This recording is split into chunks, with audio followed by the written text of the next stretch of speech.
This is the draft debrief. Salute to everybody in the chat. Once again, hit that thumbs up button for you boys. CP here checking in. Special guest returning to the show to wrap up this Knicks draft. My guys, Derek Murray from the Basketball News and basketballnews.com, and Rafael Barlowe, NBA Draft Junkies and Locked On NBA. Fellas, how are you feeling tonight, man? I'm doing good. I'm a little tired, but Yeah. other than that, I'm good. Me too, man. 4 hours of sleep, but it was a fun night, a chaotic night as well. And you know, Knicks made some interesting moves, man. Rafael, I'll start with you. How do you view this draft? How do you grade the Knicks draft and what they came out with? Man, that's a tough question to be honest with you. On my mock, I had them selecting Jarrett Butler and Trey Murphy. Mm. I thought that would have been ideal for them. Mm. Obviously, Murphy would not have been available, but I was wondering what they were doing when they traded out of their picks. Mm-hmm. I thought they did a decent job with the guys that they had, but me personally, I probably would have kept 19 and 21. Did you see, from an opportunity cost standpoint, did you feel like, you had guys like Kai Jones, you had Jalen Johnson, Keon Johnson. Did you feel like, they should have taken a swing on one of those guys? Yeah, I definitely feel like there were more sexier picks Mm-hmm. available. I thought they ended up drafting okay, but me personally, like I said, I would have kept the picks that they had and drafted one of those guys. How did you, getting McBride at 36, I believe. What did you think about that pickup? I thought that was a good pickup. I mean, Yeah. he's a Tibbs guy to me. If you play for West Virginia, then you have some grit and some toughness, Mm. and that's what he'll definitely provide.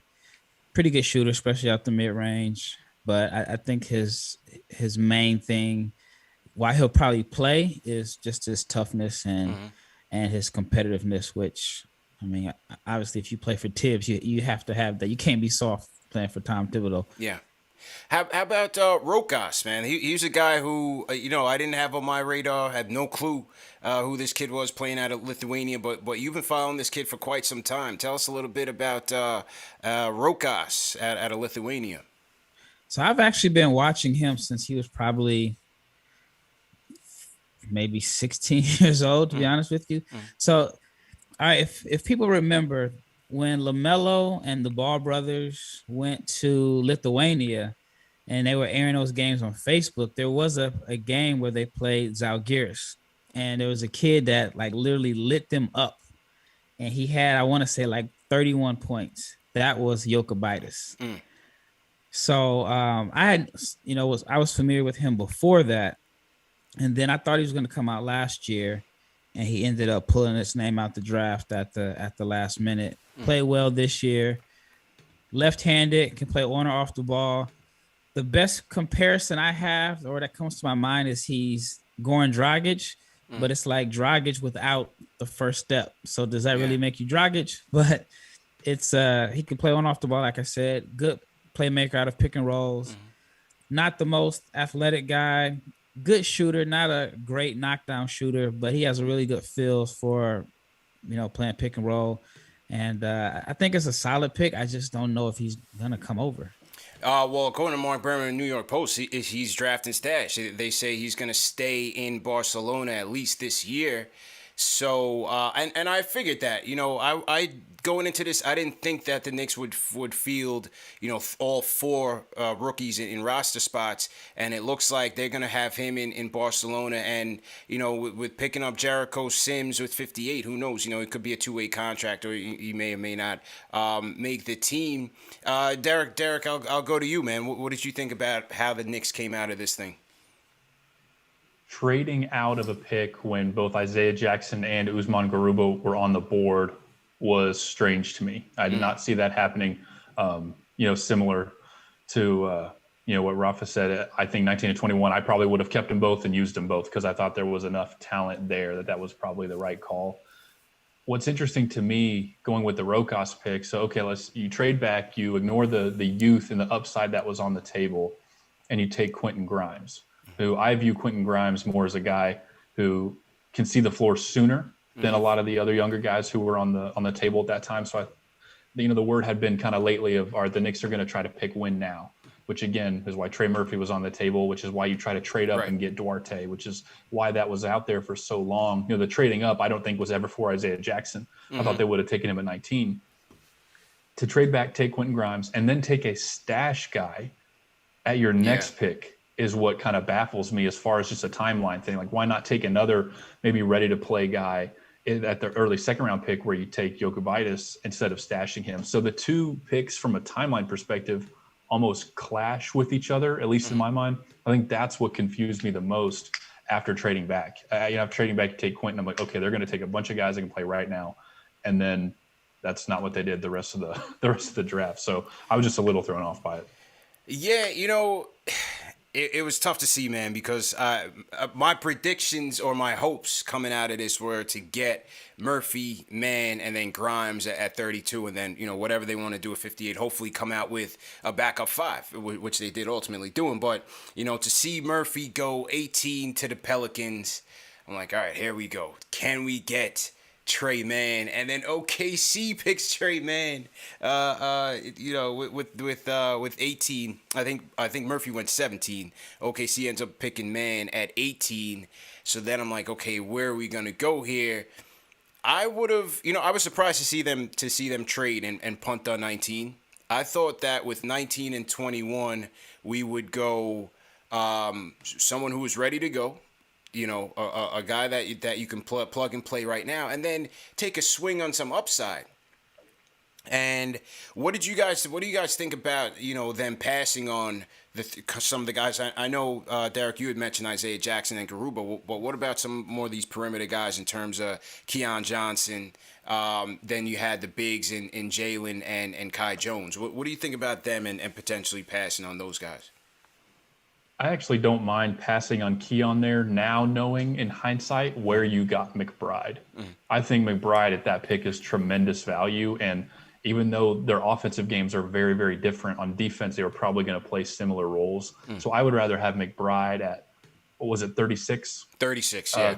Than Keon at, Keon was 19. Yeah. Yeah. Or at 19, well, I'm sorry. They Yeah, picked so 19, in this hypothetical 19. I would rather have McBride. I think that's better value there. But again, just trading out. I'd be curious to hear what he has to say. But again, I think I agree with him that trading both picks out, it caught me off guard. I wouldn't have done that. And Rafael, how about you? Those opportunity costs there, passing up on there are a lot of fans that wanted Kai Jones. There were fans that wanted to keep Keon, or there are fans that were tight that the Hawks got Jalen Johnson there. Well, Jalen didn't really make sense for New York anyway. Yeah. Especially with Randall and Toppin. Right. I jokingly thought Garuba was going to end up in New York because he's represented by Leon Rose's son, and he's obviously a CAA guy, and he's a power forward, which seems like what the Knicks have been drafting. Kai Jones and Keon Johnson, to me, are developmental guys. And I don't see the Knicks as a team that are looking to develop guys with game minutes, especially under Tibbs. So they would have been, like I said, sexier picks, but I think it would have been a lot of frustration because they wouldn't have played this year. Yeah. Yeah, I hear that. I still, with 3 prime picks, I would have taken a swing on upside on one of them.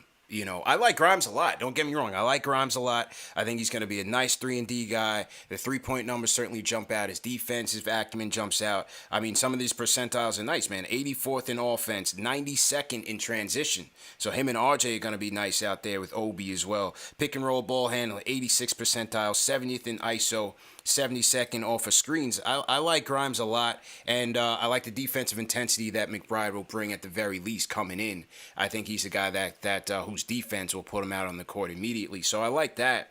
The Rokas thing, even though there is some potential there, were you surprised that they passed on Cooper and that he fell so low? Because I felt like at 34, I would have tried to get him right there and see if we can get a point guard of the future. Why not roll the dice on Cooper there? I don't know. It's a mystery why he fell. Yeah. I mean, he fell pretty far. What was it, like 40? He went to the Hawks at 48, yeah. 48. Yeah. Yeah, there has to be something outside of basketball there. Maybe it's intel. Maybe he didn't work out. Well, I don't know what it is, but I mean, I can't recall a guy who was projected to go in the 20s fall nearly like 28 spots. But yeah, it definitely would have been a pick that the fans would have been pleased with. Is he a Tibbs guy? On one hand, I can say no, I don't think so. But then on the other hand, I've seen Tibbs work with Nate Robinson, John Lucas, DJ Augustine, and have an offense going through them in the playoffs and won a series. So I can't necessarily say that he doesn't like small guards, even though those guys were more scorers, and he kind of put them in a role to just go get buckets as opposed to being distributors. So I'm still kind of stunned that they did it. As far as like Jokic, he was one of the few international prospects that was projected to go second round that stayed in the draft. Most of the guys backed out because they knew that teams were going to draft them and stash them. And so a lot of guys didn't necessarily want that. They would rather wait a couple years or wait till next year where they think they have a better shot at being a first round pick. I mean, you look at Brooklyn, for example, they have 5 guys that they drafted. Yeah. How many of those guys are actually going to make the team? Not many. So I think the fact that a lot of the foreign guys pulled out of the draft made more American players get drafted. But these guys that got drafted literally have no shot at making some of these teams because, teams aren't bringing in 3 or 4 or 5 guys, rookies in the camp. And if you look at the second round, it seems like, just off the top of my head, most of the teams have multiple picks in the second round. Yeah, and you mentioned from the international standpoint, your guy Vrenz Blindberg revealed today that maybe it was contract issues that prevented him from being drafted. Did you guys hear anything about that? Yeah, I mean, I've been talking to Vrenz throughout the day, and man, like some of these contracts are pretty shady. Like, I won't go into details about his contract, but what I've realized is that if you're an American agent and you want to make quick money, you go to Europe, you sign a 15-year-old kid to a 5-year deal, and then when you sign him to that contract, you put yourself as a person that can benefit off of his NBA buyout. So if the NBA buyout is $800,000, you can put yourself on there to get 50%. You get 50%, that's $400,000, which is really like the equivalent of signing a NBA player to a $10 million contract. So you make more money up front by signing this kid to this huge buyout. And then if he gets drafted, you get a nice chunk of change. If he doesn't get drafted, then you can set it up for another team to buy him. But those buyouts that a lot of the young European prospects have benefit the team. Like, for example, if you're at like a small club in Europe, you have a $700,000 buyout, you can save the club. You can help that club meet payroll for 3 years. Yeah. So I think like Garuba has a pretty nasty buyout is what I've heard, which could have been a reason why he fell so low. Wow. Interesting indeed. Jericho Sims, Derek, at Texas Longhorn. How did you, what did you think about that pick at 58? At 58, I really like that pick. It makes a ton of sense. He's a guy that we thought was going to go in the 50s. I saw Texas live a couple times this season. One of the most impressive athletes I've probably ever seen up close. He just bullies people down in the paint. And it's not only does he have, Dwight Howard's shoulders where he can just push you around if he wants to, he can also go up and over you with ease. I'm sure everybody, now that Knicks fans have seen the video of him, hitting his face on the rim at his pro day. And he's going to have to work on his hands a lot. The soft skills of catching the ball in the block, passing out of the block in traffic. He's going to have to work on those things. He's just kind of a bruiser, more of like a bully and a lob threat at this point.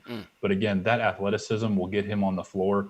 I'm excited to see him catch lobs, which I'm sure you guys will see here in the highlights. Just once he gets the ball in the dunker spot, there's nothing you can do. Just plain and simple.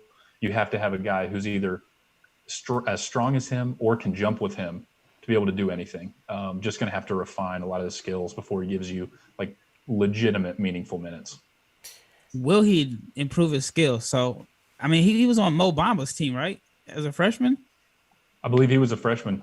Yeah, so I remember watching Mo Bamba film and then seeing Sims thinking like, okay, this kid, once Bamba's gone, he's going to be a stud. He did not get any better. Like he played with Jackson Hayes. He seems like he's been the exact same person for the last 4 years. I mean, as a role man, he's great. He's probably, you can make a case that he was the best role man in the country.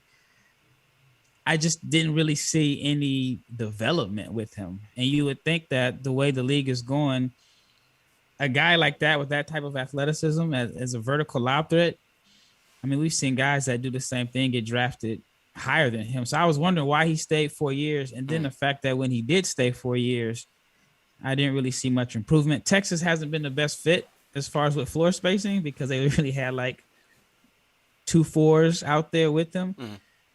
I think definitely a good pick at 58. It's a steal. I think he may be a better NBA player than he was college player with spacing. If there was one knock on him, I would think with that athleticism and that vertical pop that he would be like an elite rim protector, but he's not. He's good, but he's not like this great shot blocker. Interesting. Jericho Sims out of Texas. Yeah, average 1.1 blocks per game, 9 and 7 on the campaign, almost 70% from the field. I got to think the Knicks will probably. I mean, we'll see what he does in summer league and things like that. But I got to think he'd be a two-way candidate. Maybe start off in the G League and go from there. I got to think with Mitch in tow that they will still go vet, to kind of support him there. I don't see them putting money in Noel. Maybe you find a JaVale McGee or something like that. But with Sims is certainly an interesting prospect indeed. Now they also picked up Amir Sims out of Clemson, undrafted free agent. What type of intel do you guys have on Amir Sims? He'll be in the G League. That's pretty much all I got. Is he'll be in the G League. Shot decent from 3, not a large volume of attempts, but he's like your typical guy that is a very good college player, not necessarily good enough to be an NBA player. Will play in the G League, put up good numbers, and I think he's someone that will end up playing overseas and having a pretty good career in Europe. Derek, what's your take on Amir? Yeah, so Matt and I got to sit down with Amir out at Impact Basketball in Las Vegas this summer. I thoroughly enjoyed speaking to him. I thought he was a great kid, really awesome guy to talk to, just kind of a natural leader, great with people. I think he's got an internal drive and work ethic that's special. The one thing, he's not the flashiest player on offense, but in our data over at Sports Info Solutions that now the draft is over, we've been able to release a little bit more. Which I have a lot on the other 3 guys as well. Sims finished 89th percentile in our overall offensive winning impact. He's not flashy. He's not gonna give you a bunch of high flying dunks. He's not gonna drain 5 threes a game, but he's gonna do all the little things right. And that's where I think he has a chance to maybe get some NBA minutes. I do agree with Rafael that he's probably gonna make a good amount of money overseas, but I understand taking a shot on him. He's the kind of guy you want in your locker room, kind of guy you want on the bench, and physically he's ready to step on an NBA floor right now, but he's just kind of needs to put the whole package together if he wants to see legitimate playing time. Interesting indeed. We'll see who else they come out with. Salute to everybody in the chat. Once again, hit that thumbs up on for you boys. This is the Draft Debrief episode, the last episode on the draft before we roll into free agency, man. We'll be back Sunday night live, previewing the Knicks free agency, and then Monday at 6 o'clock, we sit and wait. Knicks sitting with $50 million in cap space. We'll see what they do. Still plenty of holes in the roster to fill, but draft night was certainly interesting. I'm also going to announce the 4 winners of the Ultimate Orange and Blue giveaway. If you guys hadn't signed up, you got about 2 minutes to do so because the contest ends at 10 p.m. Eastern time. The contest ends in 2 minutes. So go over to KnicksFanTV.com right now and make sure you fill out your entry form. Once again, the prizes are: one person's going to win an autographed Patrick Ewing basketball, an autographed R.J. Barrett 8x10 photo, and 2 tickets to the Mets versus Nationals at Citi Field on Wednesday, August 11th, and that is right behind the visitors' dugout. Great seats, so make sure you guys sign up right now. You literally have 2 minutes to go 2 minutes to go. So go to KnicksFanTV.com right now and fill out the form. And once again, that giveaway is sponsored by my guys at Forzano Law. If you guys have been injured in a car accident, construction accident, trip and fall, slip and fall, nursing home incident, my guys at Forzano Law will help you get on the road to monetary compensation right away. Call them up, ask for David or Anthony, tell them CP the Franchise sent you. You can call them at 718-372-1397. You get a free consultation and free representation unless you get paid. You can also go to ForzanoLaw.com for a 24-hour live assistant. And in person, their address is 271 Avenue U in Brooklyn. And that's 1 block from the F train. So shout out my guys, Forzano Law, for sponsoring the giveaways. And yeah, man, great gifts for the fan base. Okay, so we're going to go to the phones right now, get you guys' take. What do you guys think about this Knicks draft? There's a lot of controversy around trading that 19th pick. A lot of Knicks fans didn't feel like we got enough in return. Didn't feel like they got comparative value. But, I mean, the way I see it, fellas, I would have loved for them to take someone there, but I feel like they're stacking more assets for a major haul. I feel like they're stacking more assets in the major haul. And in this draft, they come out with a future first, a second-round pick. They now have 6 first-round picks and 9 seconds, I believe, in the next 4 drafts. So I believe that they're stacking up for a major trade. We'll see what it is. But, still some controversy around that pick because people didn't feel like they were going to get equal value out of 19. So we'll have to wait and see. But to the phones we go. Terrence from Staten Island. Terrence, how you doing, man? Hey, I'm doing great. How are you guys doing? Good, man. Yeah. So, I was surprised that people were as upset as they were yesterday, and I understand, we're kind of all in anticipation and revving up and ready for the draft, and when something doesn't happen the way you're expecting it at 19, I can completely understand that. But what I don't understand is, as far as I can see it, I mean, if you look at, Tibbs is going to play people now, right? There's no two. If he's going to draft someone, he's going to want someone who's going to play right now, right? And in order to do that, you kind of got to be a vet of sorts in college, right? So and you have to play defense, and you got to be a vet, and you got to play threes. You got to be able to hit threes. There aren't a lot of guys out there. Like, Grimes is a perfect fit. The guy attempted more threes than anyone in all the I think he had like 40 more attempts than Kispert did. I mean, clearly, that's the guy that you're looking for. He's, fitting the criteria. The guy plays really good defense. Hits the three. Like, there aren't a lot of guys that are out there that can fit the mold. Then you look at the guard situation. There were a few guys like that were available. The guy from Illinois, he was a veteran, who kind of does a lot of different things. But the competitiveness and the defensive intensity that McBride brings, really off the charts as far as being a competitor. And that's what fits in. Again, a guy who can hit threes, who plays defense. What do you want? I mean, I was surprised in a good way with this other guy we got from Europe, because that kind of makes sense. If he's not going to play you, why not stash someone good over in Europe and let them get seasoned that way?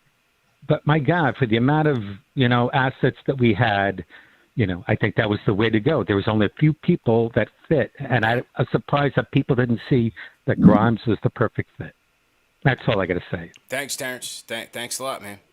Yeah, fellas, sure. man. I like the Grimes pickup a lot, man. I think this kid will be ready to go from day one. I see a nice fit with him, with RJ and Julius Randle as well. And so I like that pickup. But it's not to say, a lot of Knicks fans who are kind of down on this draft, it's not to say that the Knicks didn't try. To move up and get their guys. We know that they try to get 13 from the Pacers. They try to get 14 from the Warriors. They try to get 15 from the Wizards. But there was a certain price they were willing to meet, and they didn't get there. So clearly, I believe Murphy was a target. Duarte, maybe Moody was available there, but they couldn't get up and get those guys. So they went to Plan B, and in the end they got some assets out of it. So. But overall, I'm happy with the Grimes pickup. Definitely happy with the Grimes pickup. What did you guys think about the kid from Baylor slipping down when he did. Jared Butler. He slipped kind of far. Yeah, I mean, I think it's.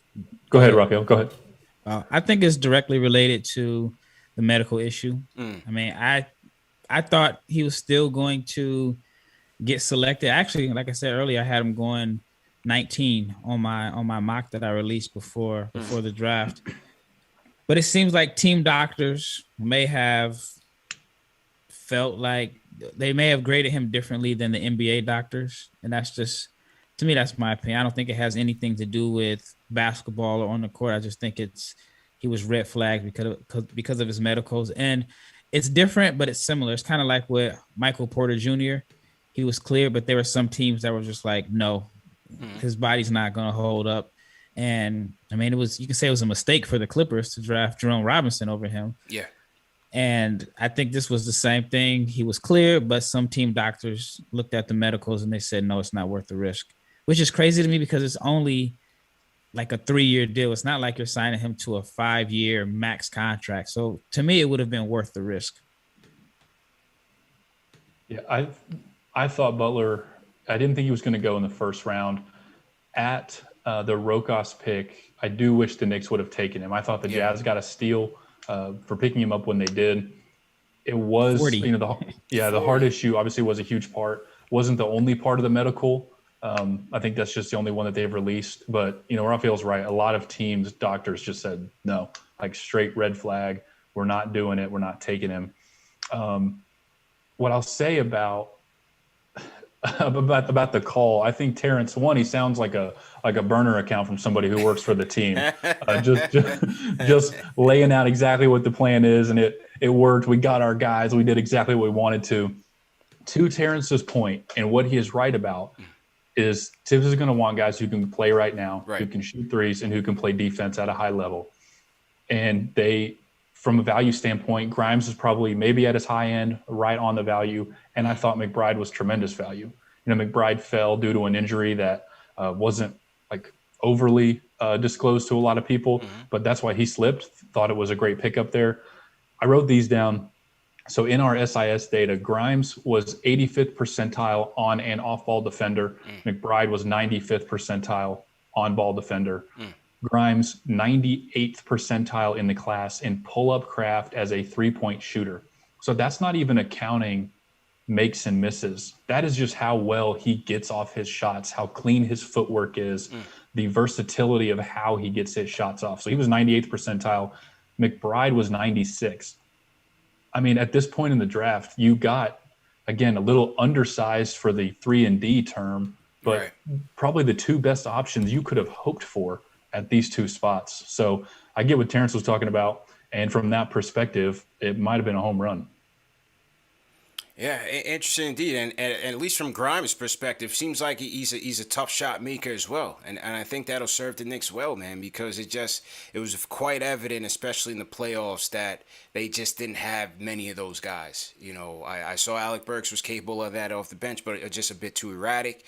RJ still working on that part of his game, and Julius was Julius, but he just didn't have it. But they just needed more in that department. They just needed a lot more in that department. So, I see those guys come in and helping right away. And, those are the Tibbs guys.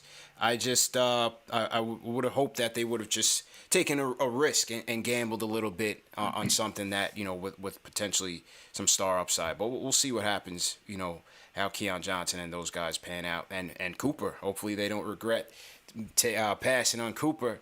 But, good pickup for the Hawks, man. I can't stand the Hawks getting richer with these prospects, man. And you know what it is with the Hawks, too? I just feel like the Hawks are in prime position now to package up a lot of these players, man, and get that star. I think they're in a great position to go get a star that can put them over the top. Who would you think the star would be? That's what I'm trying to figure out. I know they have assets. I know that they can move Reddish. They can, or Hunter. Depends on what they're doing with John Collins. Yeah. The trade today, even though they're saying that it's because Okongwu's going to be out, the trade today seems like they're going to package something for another piece. I just can't figure out what the piece would be or who it would be. I don't know what Beal wants to do in Washington. You know, after the Westbrook trade, there were reports that he plans on staying. We'll see what happens, but I think that could be it. I think that could be it. But Golden State to me has a better package. You think so? Well, yeah, I mean, if I'm Golden State, I mean, if I'm Washington, I'll take Wiseman. I'll throw in Wiggins' contract to make it work. Yeah. And 7 and 14. Who can come up with a better package than that? I mean, contract-wise, it would be interesting to see how that pans out. But Hawks, you can offer Herter, Reddish, Okongwu. I still think teams like the guys Maybe that they don't Cooper. know yet, in a sense. Yeah. Like there's more value in a pick that hasn't played. But I mean, like if let's say the Wizards drafted Kuminga, Moody, and Wiseman, everybody would be like, that's a great draft. Yeah. You have a chance to do that if you're the Wizards pick up those 3 guys, and then obviously Wiggins' contract allows the money to. I mean, I'm sure you have to do some filling here and there, but to me, they have the best package.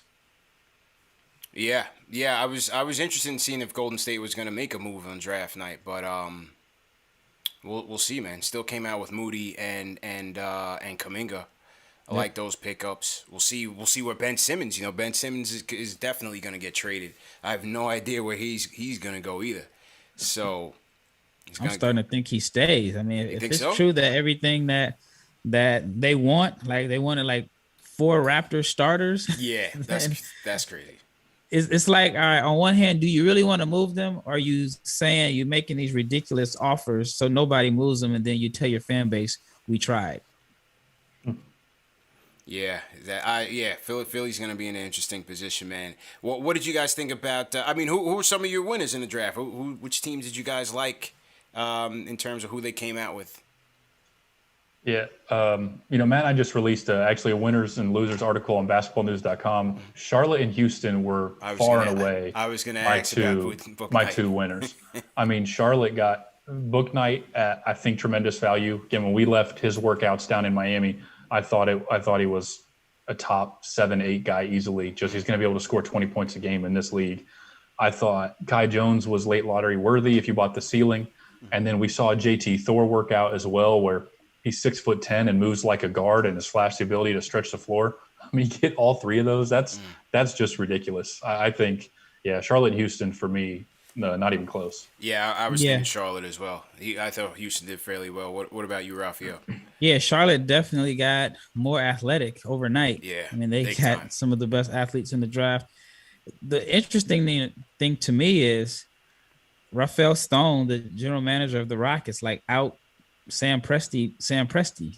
Like we thought Sam Presti was going to, do something that we thought was big, that was going to help Oklahoma City win the draft with their picks and all their assets. And they drafted Giddey. Off the top of my head, I can't think of their second pick was. And Trey Mann. Sengun and Trey Mann, and JRE. Well, Sengun is going to Houston. Oh, that's right. That's right. So they got Giddey, Trey Mann. So you think about, and who else? I mean, I'm just talking about the guard rotation they have. They still have Kemba and they still have SGA. And Dort. And Maledon. So, and then Gilgeous Alexander is going to, he's due like $100 million contract. So you're going to pay a guy $100 million to win 25 games. And then you drafted 2 guys in the first round on a team that's only going to win like 20 games that won't start. Like, where is Mann and Giddey going to start at on that team? So I thought Oklahoma City did not maximize their assets and their picks. I think they just picked Trey Mann just to stick it to the Knicks, man, because they knew that was our pick, man. I'm telling you, the Knicks wanted Trey Mann, and that's why they ended up trading out at 19, man. That was a tough spot, man. But yeah, it's very interesting to see what OKC's doing with that guard spot. But I think SGA will be a little bit too rich for our blood. I would love to have him. We'll see what happens. A couple more calls. Let's go to D from North Carolina. D, how you feeling? CP, what's good? How you doing, bro? Doing good. You know how I felt last night. I was tight with the draft in the beginning. Yeah. But now that I look back at it, it's they did something good. And we had a good draft. You know, to me, I think that one thing a lot of the people are overlooking is the fact that we got those picks in 23, the second round picks in 24, but those drafts are going to be deeper just because now the high school kids is coming in.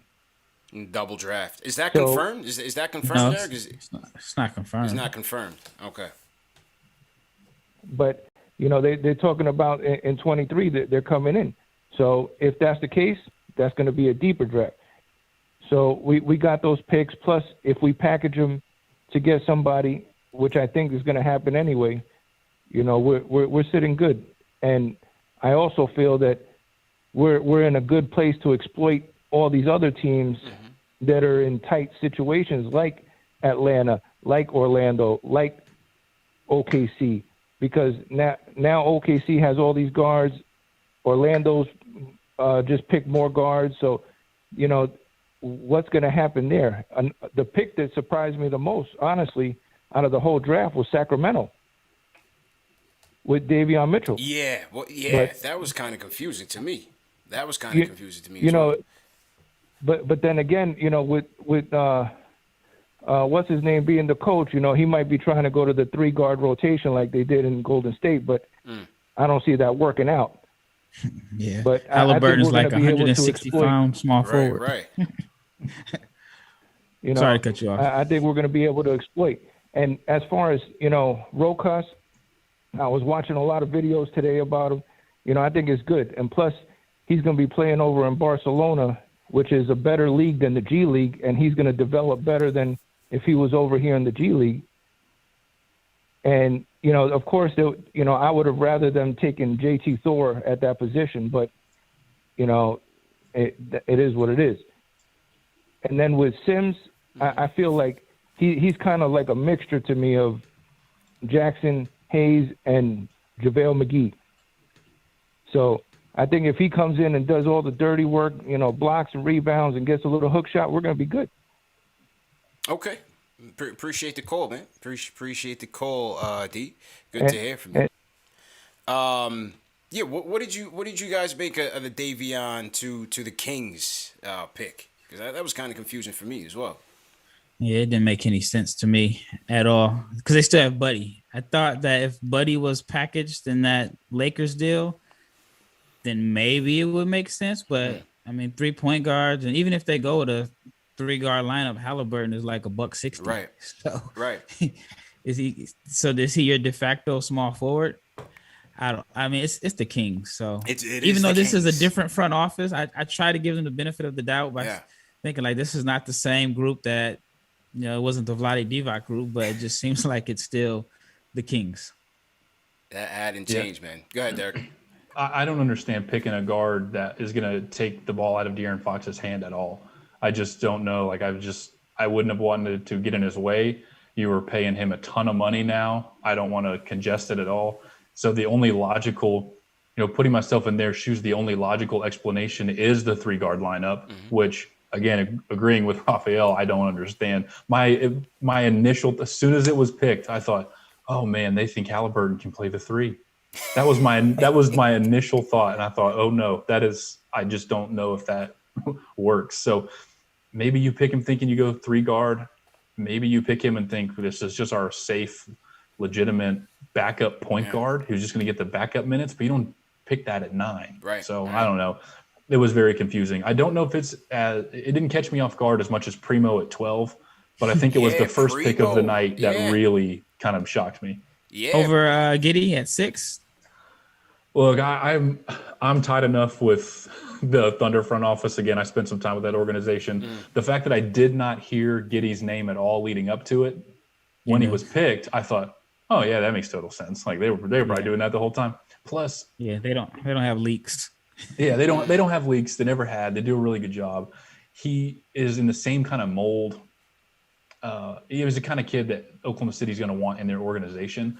And there was a lot of talk about Golden State taking him at 7. And even if Oklahoma City could trade 16 and 18 to get up to 8, 9, 10, he in all likelihood, wasn't going to be there.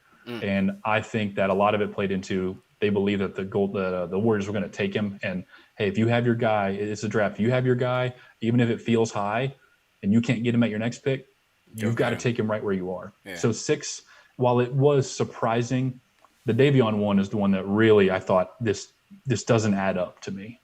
Do you think Sacramento is a potential trade partner for Ben Simmons? You think one of the point guards, whether it's Mitchell and Harrison Barnes, or either Halliburton and Barnes or something for Ben Simmons? Maybe. Yeah, I mean, maybe even Bagley, or I don't know.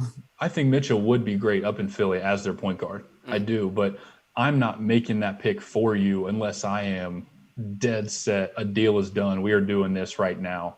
And, at this point, it feels long enough to where maybe they discussed it. I don't know. I'm not wasting a top 10 pick on maybe I can try to trade this guy in a little bit. I'm just not, that's just too high for me to do that.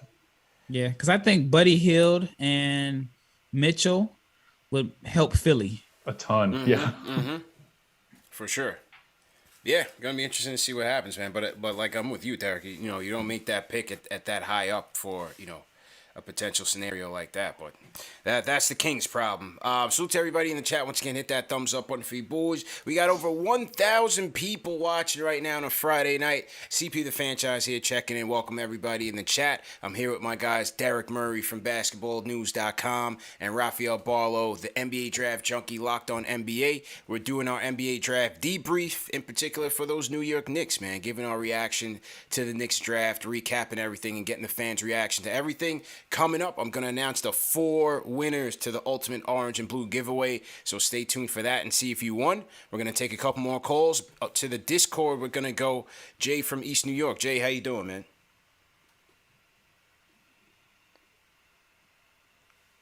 Jay going once. Jay going once. All right, hang on 1 second, Jay. Let me just make sure. Yeah, my audio's there. Jay, I can't hear you, Jay.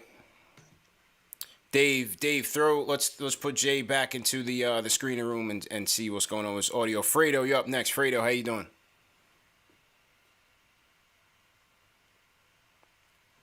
All right, Fredo's talking. You know what? I'm gonna reset the Discord. Could be an error on my end, and we'll go back to the switchboard. If you guys are new in the chat, leave us a hashtag new. We'll shout you guys out.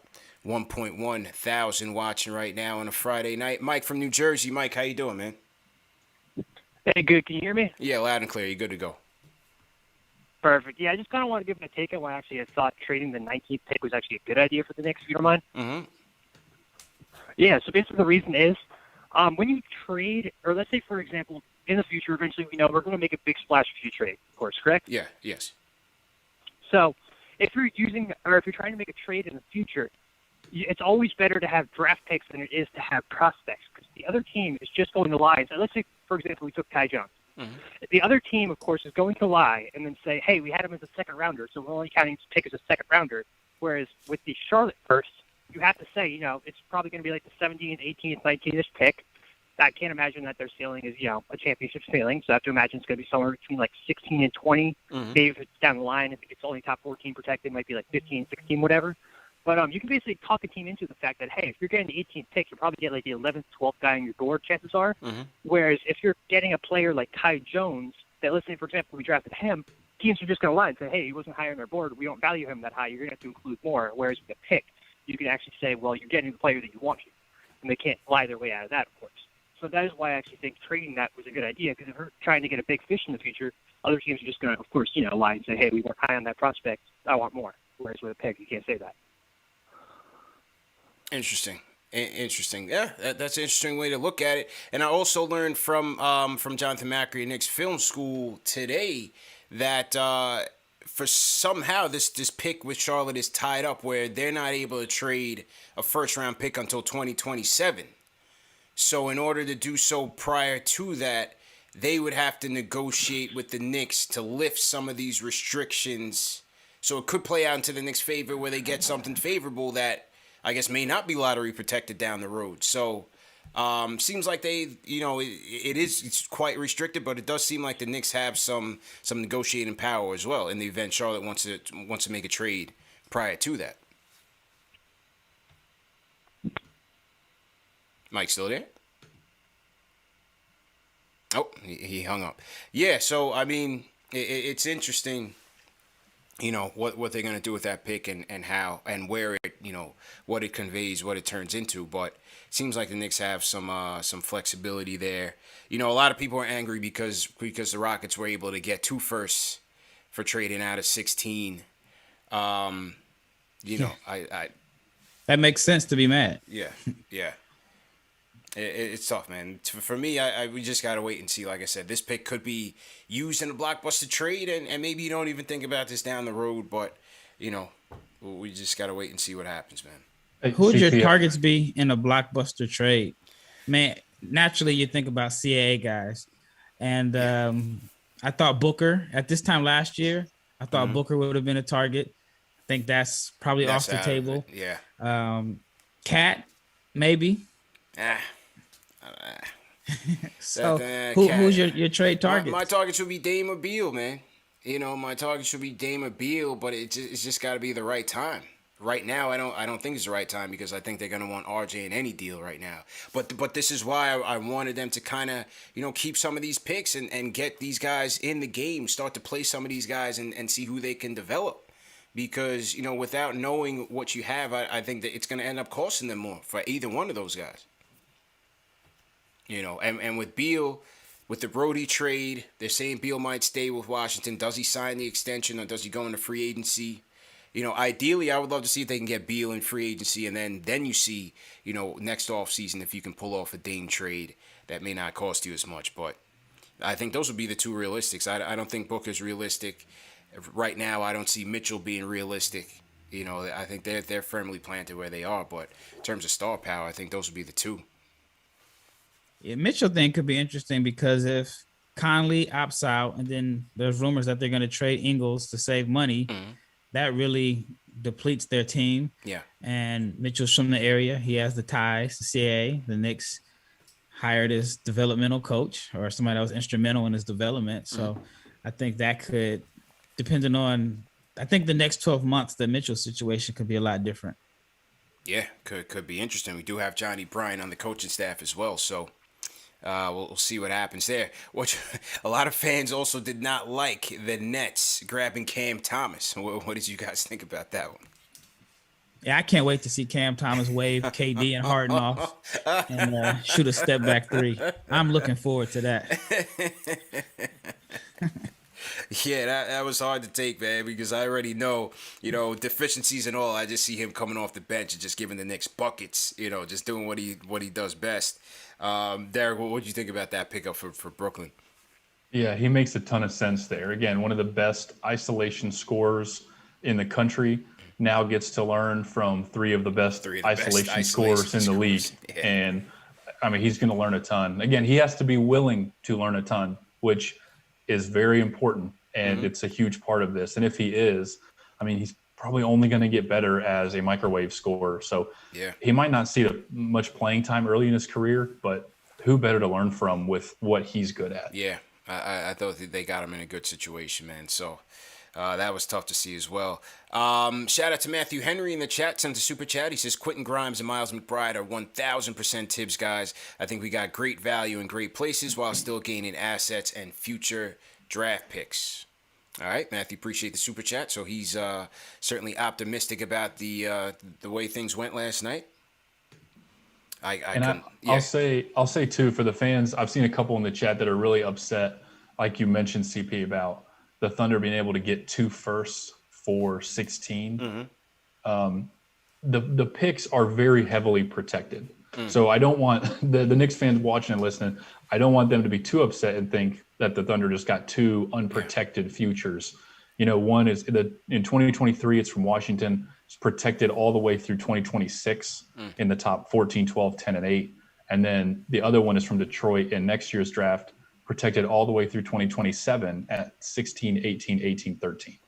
So they may not end up these premier, early to mid first round picks. So even though they were assets, it's Knicks fans can rest maybe a little easier that it wasn't just like a total fleece job. Okay, good.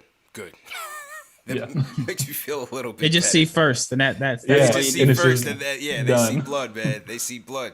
I'm telling you, man, we got draft PTSD bad in the Knicks Nation, man. It's bad. Shout out to Ikena Emilo, team #new. Ikena, how you guys doing? Welcome to the chat on a Friday night.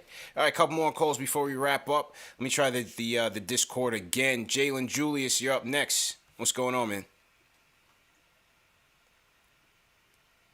Jalen going once.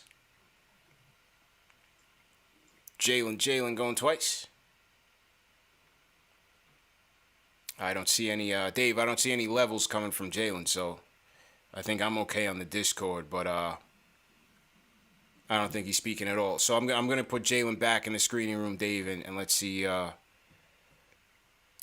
you can hear him. Okay, back to the switchboard, and we're going to announce our winners soon. Angel's up next. Angel, how you doing, man? Yo, what's good, CT, fellas? How y'all doing tonight, bro? Good, man. How you doing, man? Good. I'm good. I know a lot of Knicks fans are upset about the draft last night, but hey, listen, man. Obviously they had a plan to move up, and it didn't work out. But I also think when it comes to the ownership and the front office, man, we got to build better relationships, because when you see a lot of these trades, man, it's so confusing to me. It's like you essentially got Russell Westbrook for a bunch of bench players, and it's just like, if the Knicks wanted Russell Westbrook, they would want the whole farm. It's just confusing to me. It's the same thing with, the possibility of Sacramento and the Lakers. You're going to trade Buddy Hield for Kyle Kuzma. I mean, Kyle Kuzma is a bum. He is garbage, bro. And that's just my honest opinion, So if I'm the Knicks, man, hey, listen, build the chest, get your asses together, maybe we can get a superstar next year or 2 years from now. We just got to stay patient. But, I would really look into maybe getting a Buddy Hield. I mean, if they were going to ask for Kyle Kuzma, I mean, you got to think, we could, give up Kevin or something like that for Buddy Hield. I mean, come on, Kyle Kuzma, bro. I mean, give me a break, And I got 2 questions for y'all, right? Because I really think the free agency is really, I don't think a lot's going to happen in free agency, you know, and I just don't see the Knicks making a whole bunch of moves in that. So would you guys feel better? How would you feel if the Knicks went as far as the point guard position? If they don't make any serious moves, would you rather go with Vildoza or Quickly to start, or maybe the kid that we drafted last night? And the same thing for the center position, because with Mitchell Robinson, he just keeps getting hurt. And do you think that they should have a competition for the center position as well with us drafting Sims? Because I got a feeling it's going to be a lot younger this year than it was, this past year. And, I wouldn't be surprised if the Knicks re-sign all our players, that are free agents right now, because of the way the free agency is. And I think they're just, waiting for next year. That's really what it looks like, bro. I don't see them making any serious moves. But as always, appreciate it, bro. Thank you guys for taking my call. Appreciate it, man. Well, I don't think Vildoza's going to start, but I'd be interested to see if they give IQ a chance. I'd be interested to see if they give IQ a chance to kind of be that off-ball threat, nice outlet for RJ and Julius. Can he, run the position? Can he be that lead guard? Can he defend at the starters? We'll see.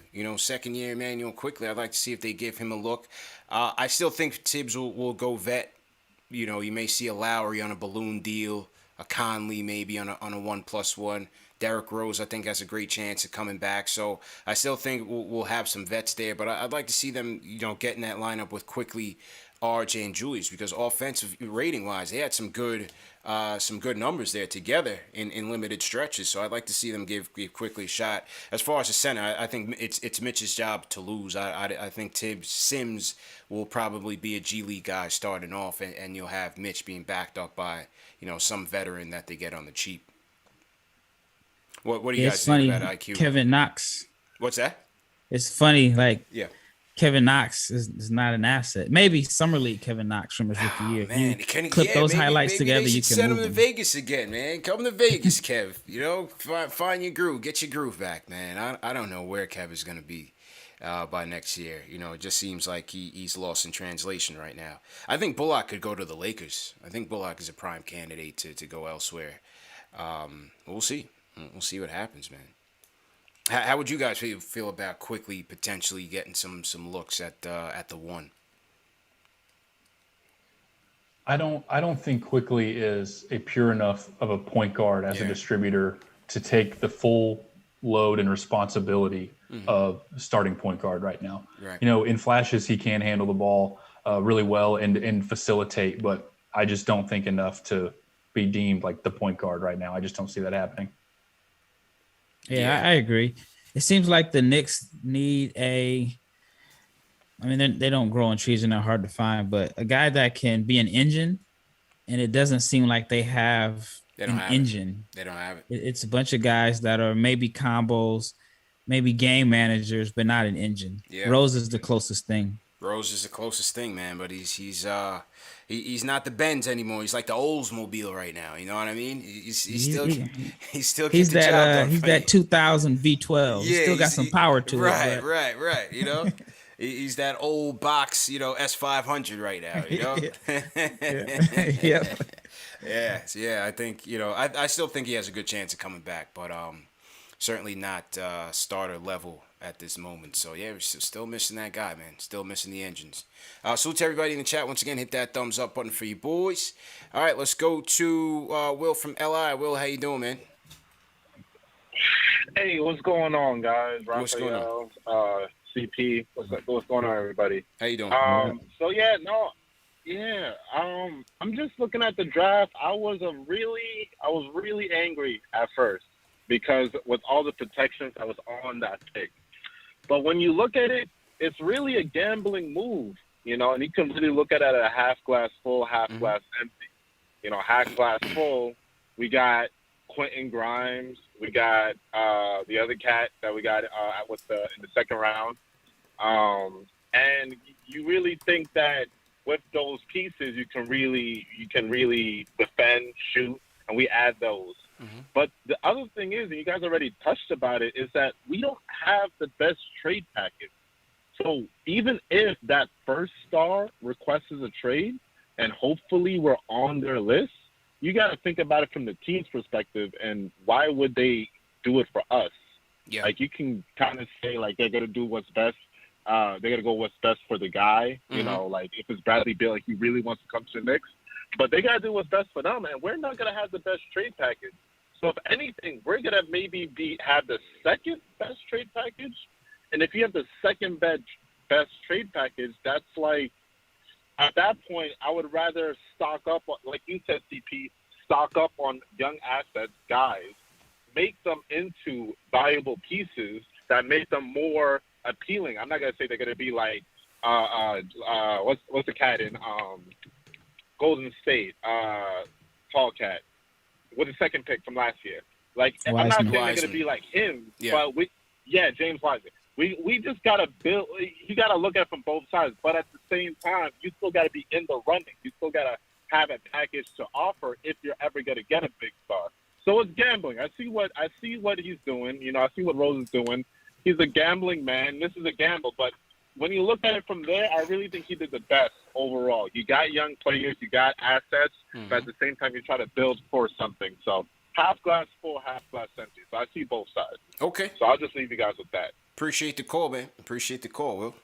Yeah, no problem. We'll sprinkle in some optimism in there. Okay. All right, I'm going to try Jay. I think... Yeah, go ahead, bro. I was going to say, I think like Bill, if Bill said he wanted to be a Knick, I think he can force his way there. Right. I think Dame as well. I think they would garner that. I would think they would garner that respect. Yeah, I didn't think the Nets had the best assets to get James Harden, but I mean LeVert, but he didn't even go to Houston. So yeah. And I think Washington would be in a situation where they would need to take a bunch of picks. So Bill could really put them in a crazy situation if he really wanted to. Yeah. I mean, I think some of these guys, Harden, these guys, they've put in enough work where they garner that respect. And the franchises will help steer them to where they want to go. So, Because I think Bill would have more leverage than Harden did. Harden was under contract for years. Yeah. And he still was able to get to where he wanted to go. And I mean, I think he was wearing a fat suit because he literally lost 20 pounds overnight, man. Overnight. Yeah. I think he was trolling, but Bill is not on a long-term deal. And if he says, hey, I want to go to New York, you can either trade me there or I'm going to sign there in free agency, then the Wizards' hands are going to be tied behind their backs. And then other teams are going to be reluctant to make a trade because, it's like the Anthony Davis situation. So forcing hand. I think it can't happen without the best assets. Certainly possible indeed. All right, Jalen, I'm going to try you one more time on the Discord, man. Jalen Julius, check in. I'm seeing audio levels on the Discord. I don't know, Discord's not showing us love tonight, Dave. I don't know, man. Just one of those glitches tonight because I got levels. I got levels on the Discord. I'm not sure why I'm not getting anything from anybody else here. Jalen going once. All right, Jalen, I'm gonna shut down the Discord. If you want to call into the switchboard before we wrap up, because we're gonna wrap up shortly. So Jalen, if you can hear, call in on the switchboard 657-383-1509. Not sure why the Discord isn't working right now, but we'll get that sorted out before Sunday's show. So to everybody in the chat, once again, hit that thumbs up button for you boys. Wrapping up the Knicks draft as we segue into free agency. If you guys are in the chat right now, who would be your number one free agent target for the Knicks? Leave a comment in the chat, and we'll take a look. Who's your number one free agent target for the Knicks as we kick off? Monday, 6 o'clock, man, is the time. All right, Jason from the LES. Jason, how you doing, man? I'm good. How's it going, guys? Good, man. What's going on? Good. I just want to talk about the draft yesterday. So yesterday was crazy because leading up to the draft, the whole week before and yesterday, you just kept seeing all the mock drafts were saying that every player that the Knicks wanted to get was going to go before the Knicks got their pick. And so while I was watching the whole draft, I was pissed the whole time because I'm like, man, there goes Zaire Williams. There goes Corey Kispert. There goes Trey Murphy. There goes Chris Duarte. I'm like, what are the Knicks going to do when it gets to their pick? And I'm just so glad that they didn't just say, oh, we're just going to take Isaiah Jackson or we're just going to take Kai Jones and we'll just take another guard at the second pick. Like, I'm so glad that they pivoted and they didn't just take the pick right away. And I'm just so happy the way it ended up because they got the two guys they wanted and they got a lot of assets with it. What do you guys think? Yeah, I mean, I thought it was okay. I wasn't leaning towards Jackson. I know, Derek, you were high on him. I didn't want to go big there because we needed so much help in terms of shooting on the perimeter. We needed so much perimeter help, so I was okay with the Grimes pickup. At 19, again, with one of these picks, I would have went safe, and then I would have rolled the dice on something. And then with 32, you could have went, wherever you saw that value, whether it was McBride still there, I would have went there. So that's the only thing. With 19, I would have maybe rolled the dice on somebody with some upside. So you would have took three players in 19, 21, and 32? Personally, yeah, but I know that Tibbs, it wasn't likely with Tibbs. Yeah, but, yeah, I mean, Tibbs wouldn't play three rookies. So yeah, I don't personally, know. I would have. Yeah, personally, I would have. Yeah. Oh. Yeah, man. Yeah, because I was just gonna say, and then I'll leave. I know that I always thought they were never gonna take. I mean, obviously they took three rookies, but I meant in terms of like three rookies that they were gonna actually play. So I knew they were never gonna take three players with those three picks. And I'm glad that they kept they rode the pick into the future, so that way we still have the pick for whether we want to trade it or whether we want to use the pick in the future ourselves. Yeah. And also, I think Charlotte's going to have to unprotect that pick at some point because they can't trade a first-round pick till 2028, I think now. 2027, according to Macri, 2027. So. Okay. So, yeah. So, they might have to, if they want to do a trade in the future, they're going to have to unprotect that pick. Right. Yeah. All right, though. I'll catch you guys later, man. Appreciate nice it, talking to you man. guys. Enjoy the weekend, man. Want to shout out Alan Berman for the super chat. He says, salute. He says, anyone else jealous of Charlotte right now? About to have all three Ball brothers on the roster by the end of the week. I'd be thrilled with Lowry on a 2-year, $60 million deal and Rose Noel coming back with them. with him. So he believes the LeVar Ball conspiracy. LeVar put it in the air. He said all 3 Paul brothers would be Hornets. Hey, you can't. That guy's been hitting. He's been hitting on his bets. You can't count him out. But no, I mean the Antetokounmpo brothers got more championships combined than the Ball brothers. Yeah, more MVPs. What are the odds, man? What are the odds? You got. I mean, you had Plumlees, right? They had 3 brothers in the league, but Holidays. I mean, that's some crazy odds. Odds of making the NBA, period, is slim. Much less you have 3 brothers, 3 sets of brothers. That's just crazy, man. I want to ask you a question. What your thoughts would be on drafting Isaiah Jackson, who I think is likely to outplay his draft position. I think he's going to be the next Kentucky guy that we're like, dang, I didn't know he had that in his game. He showed flashes, and he got better as the year went on. So what are your thoughts on drafting Jackson and then using Mitch as one of your upside guys that you can package in a deal? Because you're gonna have to pay Mitch. Is it this summer that Mitch has to be paid? After they have a team option, $1.6 million on his deal going into this season. So it would be after that. Then you got to figure out what you're gonna do there. What was your thoughts on that, Derek? I'm gonna say he got better as the year went on a team that progressively got worse. Which as a teenager is incredibly difficult to stay on an opposite trajectory of a monstrosity like the Kentucky program to do the complete opposite as the rest of the players, which I think says a lot about him. I agree. I think he's going to outperform where he was taken. I think the Pacers trading for him was awesome. But then it's like the Pacers not have too many centers because you got, in my opinion, Sabonis is a 5. Yeah, I think so. Turner's gone, though. I think they look at Jackson as a 4. You think so? Yeah, I'm not saying I agree with that. I think that's what some people look at him as a 4. It's going to take a while. If he is a 4, it's going to take a while for that skill set to develop. Like that could take. He showed flashes. He showed flashes of it. He'd go 20 minutes where you're like, man, those feet are bad. He's never going to shoot. And then you'll have 30 seconds where you go, oh man, this kid could be like really good. Did you see that? Yeah. I mean, I saw some plays where he like faced up and showed like a, decent range or a touch from like the short corner. But then there's plays where he just blew by a guy and dunked on him. I noticed he loves to drive left, even though he's a righty. The righty. I just think he's a guy that, he could be like Bam. And I talked to Bam a few weeks ago, and I was just like, what was it that made teams pass on? He's like, well, when you go to Kentucky, you have to sacrifice. But he said that he had some of the stuff that he's shown in the NBA in his game, but when you go to a team with 3 or 4 other McDonald's All-Americans, you can't show it. So I wouldn't be shocked to see if Jackson is that guy.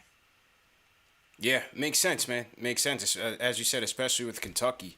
But I mean, for me, like I said, I just felt like we needed so much on the perimeter that I would have prioritized that. But you just never know with these Kentucky guys. A lot of these guys can break out a lot later on in their careers, and Jackson could certainly be one of them. Salute to everybody in the chat. Once again, hit that thumbs up button for you boys. Final call of the night. We got to go to the closer, Jay Boogie. I want to salute Junior Karoma. He sends a super chat. He says, salute CP the Don. I'm all in for Lonzo. Can't wait for Monday. All right, so Junior Karoma's leading the Lonzo Hive. Jay Boogie, let's close out, man, and head into the weekend. What's going on, bro? Hey, salute. Three capital S's, man. How y'all brothers doing? Hope everybody, having a great day, great time, enjoying the drafts or whatever.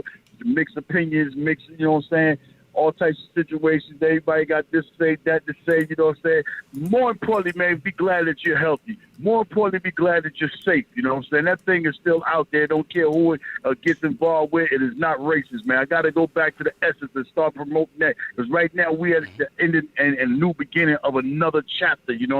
Everybody think it's the all season. No, it's the on season. A lot of work being done. A lot of things went hectic yesterday. A lot of people felt they didn't get the player that they wanted to get. But it's okay. Have patience. Just know for a fact that the Knicks was working hard to try to get certain players. Peel TM3 was definitely on our radar. But being that we did not get him, you know what I'm saying, I really think we didn't panic. We moved on. There was another play out there. Yeah, we wanted man. But I'm going to be honest with you. I believe for the organization, the TM3, that was the organization pick. I believe trade man, that was Leon Rose pick. But I know for a fact that Double T got all type of players that he wanted. Shooters, perimeter defense, you know what I'm saying? And people that's going to listen and going to want to work and be grateful and thankful to be in the NBA on the New York Knicks. Before I go any further, before I forget from last night, shout out to our NBA commissioner for doing what he did for that boy out there in Kentucky, because I was out there and a lot of feelings and everything was going on for the situation for that boy, you know what I'm saying, that passed away. That lets you know we got the greatest commissioner in sports, all hands down. And one more thing before I go, I forgot to shout him out last night, but I'm going to do it like this. That's right. Jericho Sims is the new Tarzan of the NBA. Get prepared for him. Salute, salute, salute. 3 capital S's. Y'all have a great night, great morning. Enjoy your weekend. You deserve it. 5 whole days of work, 1 whole day to play. Come rest up Sunday. Get ready for another Monday. And I'm going to see y'all, man. Peace, man. I'm out. Jay Boogie with a draft closing ceremony. Closing sermon. I gotta steal some of those one-liners. Oh man, then he hit us with the Tarzan, man, to close it out. You never know with Jay Boogie, man. It's unpredictable, man. But shout out Jay Boogie. Always appreciate that, man. And like you said, man, you gotta put your health first, man. Everybody just be safe out there and enjoy your families, man. Always putting it in perspective. So definitely appreciate that.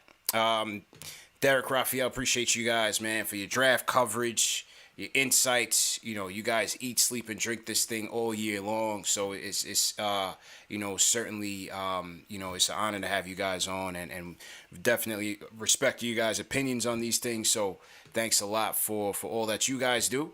And yeah, man, for being solid contributors to this channel, definitely appreciate it. Derek, you had mentioned, because I always refer to you as basketballnews.com, but you also mentioned SIS Sports. Just tell the people a little bit more about that. Yeah, so over on my Twitter profile page, I've got it linked in my bio. SIS Hoops, Sports Info Solutions. We're about 1 year old as a company. We build data-driven draft models and we sell them to NBA teams. So we do, we have games from 2014 to 2020, and we tag things, we grade things like decision-making, micro skills, things that aren't covered in a box score. So on defense, we're grading deflections, rotations, stunts, digs, and your decision-making. We're grading on offense your passes, your catches, your cuts, like how aware are you on and off the ball. It's not box score stuff. It's really cutting edge. And we put up some videos last night of some of the data that we've been able to give to our clients and our teams, because now the draft is over. It doesn't matter if it's out there. So there's a lot of stuff on our page. Follow us over on Twitter. Really, really cool stuff. Just kind of see the game in a different light. Really cool, really cool. And is Spencer Pearlman with you guys?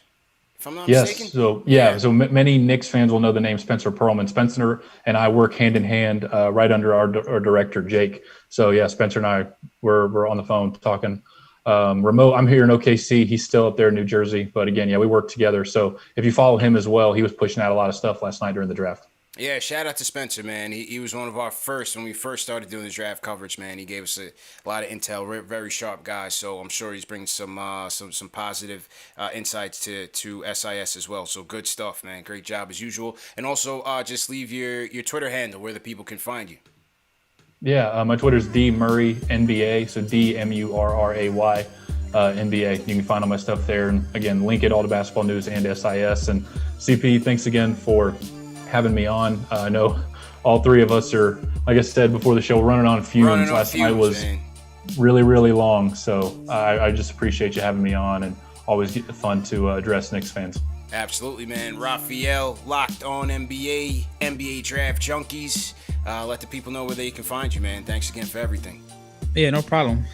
Thank you for reaching out to me last summer. I think this is like my 3rd or 4th episode, and every time I'm on, the feedback is dope, and then I always get like 20 or 30 Knicks followers. So and I actually love it, because in my opinion, Knicks fans are the most informed, most knowledgeable, most passionate fan base. So just thank you for this platform. But you can find me at Barlowe, BARLOWE 500 on Twitter. And then NBA Draft Junkies, you type it in on YouTube. That's where you can see all my video breakdowns. All right, sounds good, man. And salute to everybody in the chat. Once again, definitely want to shout out Knickerbocker in Vegas. He says, team hashtag new. Fox from the Kings, could he become available?